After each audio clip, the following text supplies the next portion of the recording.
ఆలు ఇది కంపల్సరీ చపాతీ, పూరి చేసుకునే కర్రీస్‌లో మ్యాక్సిమం వాడతాము. ఈ పొటాటోని కరెక్ట్‌గా స్పైసెస్ తోటి చేసుకుంటే పర్ఫెక్ట్‌గా కుదురుతుంది. చాలా వెరైటీస్ చేసుకుంటాం కదా! ఇవాళైతే మనం ఆలు దహి అంటే పెరుగుతోటి కర్రీ ఎలా తయారు చేయాలో చూద్దాము. హాయ్ అండి. Welcome back to our channel అమ్మ చేతి మధురం. ఇవాల్టి వీడియోలో ఆలు మసాలా కర్రీ ఇంకా పేపర్ చపాతీ పల్చగా ఎలా చేయాలో చూద్దాము. ముందుగా మనం చపాతీ పిండిని కలిపి పెట్టుకుందాము. ఇలా చపాతీ పిండిని కలిపి అరగంట పాటు పక్కన పెట్టుకుంటే ఈలోపు మనం కర్రీ కూడా ప్రిపేర్ చేసేసుకోవచ్చు. దీనికి కొంచెం గోరువెచ్చగా వాటర్ కొంచెం వేడిగా ఉండాలి. ఆ వాటర్ తీసుకున్నాను. దాంట్లో 1 స్పూన్ వరకు సాల్ట్ యాడ్ చేసుకొని వాటర్లో డైల్యూట్ చేసుకున్నాను. 1 కప్పు మైదా, 1 కప్పు గోధుమ పిండి తీసుకుంటున్నాను. మీకు కావాలంటే కంప్లీట్‌గా మైదా పిండి కానీ లేదా కంప్లీట్‌గా గోధుమ పిండి కూడా యాడ్ చేసుకోవచ్చు. మనం అరగంట పాటు నానబెట్టుకుంటున్నాం కాబట్టి పిండిని సెపరేట్‌గా పెట్టుకుంటున్నాం కాబట్టి సాఫ్ట్‌గానే వస్తాయి గోధుమ పిండి తీసుకున్నా కూడా. ఈ గోరువెచ్చగా ఉన్న వాటర్‌ని ఒకేసారి కాకుండా కొంచెం కొంచెంగా యాడ్ చేసుకుంటూ పిండిని కలుపుకోవాలి. పిండిని సాఫ్ట్‌గా తయారు చేసుకొని అర స్పూన్ వరకు ఆయిల్ యాడ్ చేద్దాము. ఆయిల్ యాడ్ చేసిన తర్వాత లైట్‌గా ఒకసారి కలుపుకొని దీన్ని ఏదైనా కాటన్ క్లాత్‌తో కానీ మూతతో కానీ కవర్ చేసుకొని అరగంట పాటు పక్కన పెట్టుకుందాము. ఇక కర్రీ ప్రిపరేషన్‌లోకి వెళ్ళిపోదాము. ఆలు దహి మసాలా అన్నాను కదా! ఈ పెరుగుతో ముందుగా మనం మసాలాలు యాడ్ చేసుకొని పక్కన పెట్టుకోవాలి. ఇందుకు ఒక మిక్సింగ్ బౌల్ తీసుకొని ఇందులో 3 స్పూన్ల వరకు పెరుగు యాడ్ చేసుకుందాము. చూసారు కదా!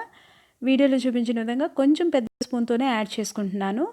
వీటిల్ని విస్కర్ తీసుకొని సాఫ్ట్‌గా బీట్ చేసి పెట్టుకోవాలి. ఇప్పుడు ఇందులో మసాలాలు యాడ్ చేసుకుందాం. 1 స్పూన్ ధనియా పొడి, జీరా పొడి, గరం మసాలా, 1.5 స్పూన్ వరకు కారం, కొంచెం సాల్ట్, కొంచెం పసుపు, 1 స్పూన్ పన్నీర్ మసాలా పౌడర్ కానీ లేదా పావు భాజీ మసాలా పౌడర్ కానీ ఏదో ఒక మసాలా పౌడర్ యాడ్ చేసుకోండి. కొంచెం ఫ్లేవర్ బాగుంటుంది.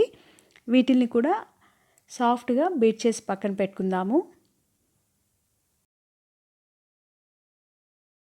ఫ్రైయింగ్ ప్యాన్ పెట్టుకొని 2 స్పూన్ల వరకు ఆయిల్ యాడ్ చేసుకుందాము. ఆయిల్ కొంచెం వేడెక్కిన తర్వాత క్యూబ్ షేప్లో కట్ చేసుకున్న ఆలూ పీసెస్ యాడ్ చేసుకుందాము. నేను కొంచెం సన్నగానే కట్ చేసుకున్నాను. నేను ఇక్కడ 4 మీడియం సైజ్ ఆలు తీసుకున్నాను. ఆయిల్ కొంచెం ఎక్కువ యాడ్ చేసుకుంటేనే మనకి పొడి పొడిగా ఈవెన్‌గా క్రిస్పీగా ఫ్రై అవుతాయి ఆలు.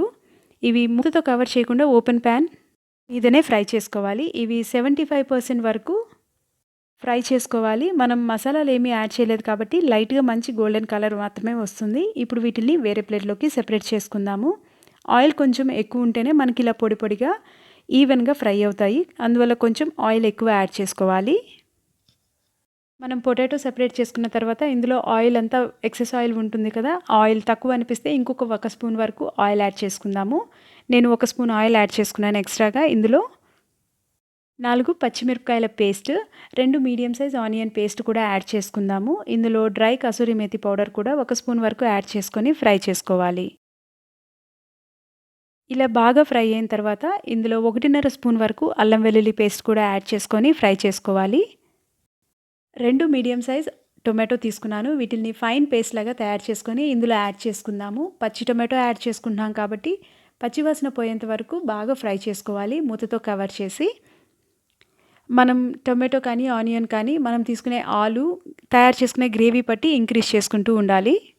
టొమాటో పచ్చివాసన పోయేంత వరకు ఫ్రై చేసుకున్న తర్వాత ఇందులో కరివేపాకు, కొత్తిమీర యాడ్ చేసుకుందాము. 1.5 స్పూన్ వరకు పచ్చి కొబ్బరి పేస్ట్ చేసుకొని బాగా మిక్స్ చేసుకున్న తర్వాత 2 నిమిషాల పాటు మూతతో కవర్ చేసి కుక్ చేసుకోవాలి.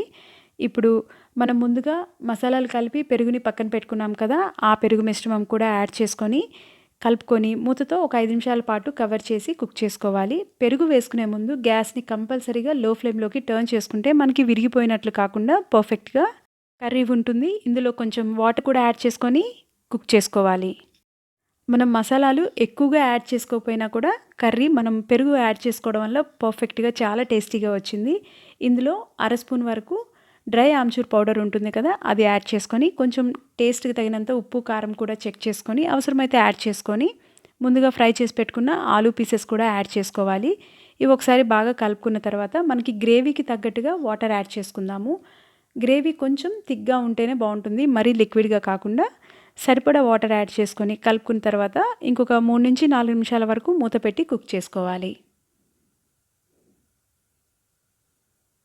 చాలామంది పెరుగు యాడ్ చేసుకుంటే కర్రీ విరిగిపోయినట్లుగా బబుల్స్‌లా వస్తుందని అనుకుంటుంటారు కదా! అలా ఏమీ ఉండదు. మీరు గ్యాస్‌ని లో ఫ్లేమ్‌లోకి టర్న్ చేసుకొని పెరుగు యాడ్ చేసుకోండి. పర్ఫెక్ట్‌గా కర్రీ ఉంటుంది. పెరుగు వేయడం వల్ల మంచి టేస్ట్ ఉంటుంది. చివరిగా కొత్తిమీర యాడ్ చేసుకొని గ్యాస్ ఆఫ్ చేసుకుందాము. మనం ఆలు ఫ్రై చేసుకోవడం వల్ల చాలా టేస్టీగా, చాలా యమ్మీగా, స్పైసీగా ఉంటుంది.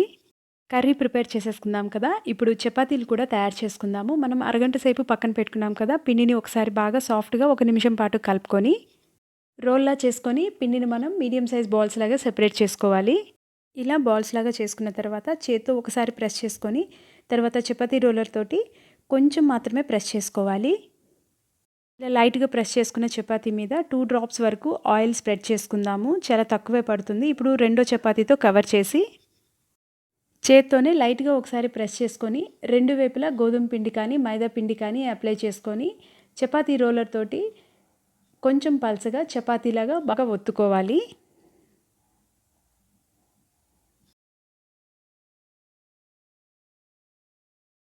చపాతీ పెనం బాగా వేడెక్కిన తర్వాత మనం ప్రిపేర్ చేసుకున్న చపాతీలు యాడ్ చేసుకుందాము. ఒక సైడు లైట్‌గా ఫ్రై అయిన తర్వాత సెకండ్ సైడ్‌కి టర్న్ చేసుకుందాము. ఇలా లైట్‌గా ఫ్రై అవ్వడం స్టార్ట్ అయిన తర్వాత లేయర్స్ విడిపోతాయి. అవసరం అనిపిస్తే చాలా కొంచెం ఆయిల్ స్ప్రెడ్ చేసుకుంటే సరిపోతుంది. ఆయిల్ ఏసుకోకపోయినా పర్లేదండి. బాగా సాఫ్ట్‌గానే వస్తాయి. మనం చపాతీ పల్చగా ఒత్తుకుంటాం కాబట్టి. ఇప్పుడు లేయర్‌ని ఓపెన్ చేసుకుందాము. లోపల పక్క మనకి చపాతీ ఫ్రై అయ్యి ఉండదు కదా! ఇప్పుడు లేయర్‌ని ఓపెన్ చేసుకున్న తర్వాత ఫ్రై అవ్వని పార్ట్‌ని చపాతీ పెనం మీద, రెండో చపాతీని కూడా ఫ్రై అవ్వని పార్ట్‌ని పైకి వచ్చేలాగా సెపరేట్ చేసుకోవాలి. ఇప్పుడు రెండు వైపులా కూడా చపాతీలు బాగా ఫ్రై చేసుకోవాలి. ఇలా చేసుకోవడం వల్ల మనం ఎంత పలచగా చేసుకున్నా 2 చపాతీలు కలుపుతున్నాం కాబట్టి తొందరగా బ్రేక్ అవ్వదు. ఒక చపాతీ అయితే బ్రేక్ అయ్యే ఛాన్స్ ఉంటుంది కాబట్టి, ఇలా చాలా తక్కువ టైంలోనే ఎక్కువ చపాతీలు తయారు చేసుకోవచ్చు. మనం పేపర్ చపాతీ అంటే రెగ్యులర్ చపాతీ కంటే కొంచెం డిఫరెంట్‌గా చాలా టేస్టీగా ఉంటుంది. పల్చగా చేసుకునే ఛాన్స్ ఉంటుంది కదా! 2 చపాతీలు ఒకేసారి ఒత్తుకోవడం వల్ల. దీన్ని మనం ప్రిపేర్ చేసుకున్న కర్రీతో సర్వ్ చేసుకుందాము. మీరు కూడా ఖచ్చితంగా ట్రై చేసి చూడండి. ఈ రెసిపీస్ మీకు నచ్చినట్లయితే ఒక లైక్ చేయండి. మీ ఫ్రెండ్స్ తోటి, రిలేటివ్స్ తోటి షేర్ చేయండి. సబ్స్క్రైబ్ చేయండి. అమ్మ చేతి మధురం ఛానల్‌ని. Thank you.